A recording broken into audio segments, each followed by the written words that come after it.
In this video, a very quick review of the foundations from The Ordinary. Lots of people have asked me about these. There's a huge waiting list.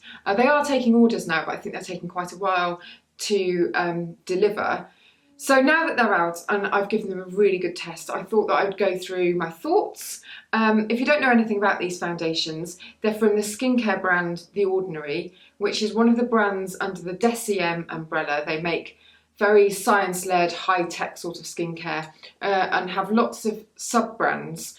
And The Ordinary is their very, very affordable one. So potent ingredients, but very no frills and very affordable. And for example, their retinol serum, I think is something like £8. It's definitely under £10. And these foundations that they've brought out, again, very high-tech, but very affordable. The Serum foundation is £5.70 and the Coverage foundation is £5.90. So you can see very basic packaging, but you know, if you're looking for an affordable foundation, then stay watching because I'm going to go through my thoughts on both of these. Now the foundation I'm wearing is the Coverage foundation and I'm wearing shade 1.2N, which is neutral. Now they've got 21 shades altogether and they've got different tones obviously, so everything from fair to dark, and then they've also got undertones, so whether you're pink, whether you're yellow, whether you're neutral. And they've got one of their sort of shade options which is YG, and that's yellow with golden undertones, and it's sort of like a yellow toned foundation but it's got highlighter mixed in, that sort of effect, and it's really, really beautiful. Haven't got that one on today, I'm wearing just the neutral. Now what I'd say about both of these, they've both got SPF 15.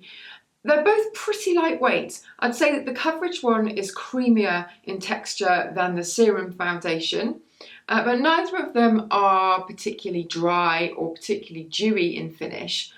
I would say that the Serum is slightly dewier, slightly more moisturising, but by no accounts is the Coverage one dry. It doesn't cake around the nose or anything like that. I've applied it probably more heavily than I would normally, but that's just because I wanted to show it to you on camera. But there's no cakiness or anything that's sort of settled in patches on my chin or on my nose. Nothing really settling in fine lines. So very, very impressive. It's not the heaviest coverage that I've ever used. It's not like something, for example, like Estee Lauder Double Wear, but it's good, it's medium, it's a good solid medium and you can really build it up. If you were looking for something similar and you couldn't get hold of this, or you don't want to wait for it, then I would say in terms of shades and things like that, on the high street, then it's probably going to be L'Oreal True Match. That's going to be comparable to this, and probably in terms of coverage as well.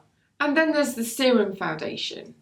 Now you can see this one's got a pipette on the top. You can have that with any of the foundations. I think it's about 30p extra and I would recommend getting that because it's a bit of a nightmare, otherwise it's a little bit messy. So the Serum foundation, obviously a lot less in terms of coverage. This is sort of, I think the best way of describing this is that it's a bit like a tinted moisturiser, but without the bulk of the tinted moisturiser. So you haven't got the sort of plumpy, creamy texture of one. It's very lightweight, but that's the sort of effect that it gives and the sort of finish as well. I've seen some people say that this is more moisturising. I'm not sure about that. I think that this, and also the Coverage one as well, they're so sort of lightweight that they almost take on the properties of whatever you've prepped your skin with. So if you've used a really hydrating serum and then a really buttery sort of moisturiser on top, then your final finish is going to be a bit plumper and more moisturising. And if you haven't prepped your skin at all and it's just sort of dry and flat, then that's the effect that you're going to get, because especially with the Serum one, because it's so lightweight, I almost think that it doesn't really have any properties of its own in terms of how it finishes the skin. It's more just the coverage and the colour. More so with the Serum one because it is very, very sheer. I'm going to show you before and after with the Serum, and you can see that it's not really doing much in terms of covering dark circles and any blemishes, but it does give this beautiful overall evenness to the skin.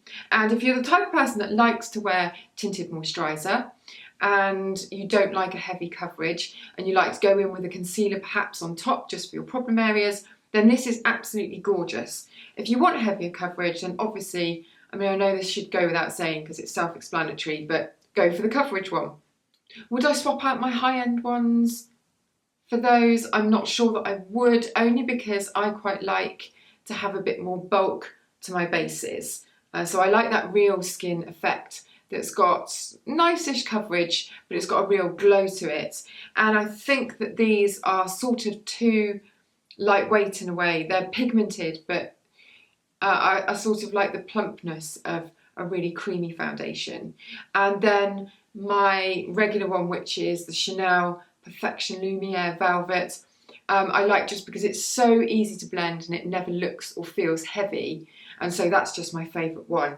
And although I think these are brilliant and they're amazing, I think for the price, I just don't think that you can go wrong with them, especially with the amount of shades that they've got.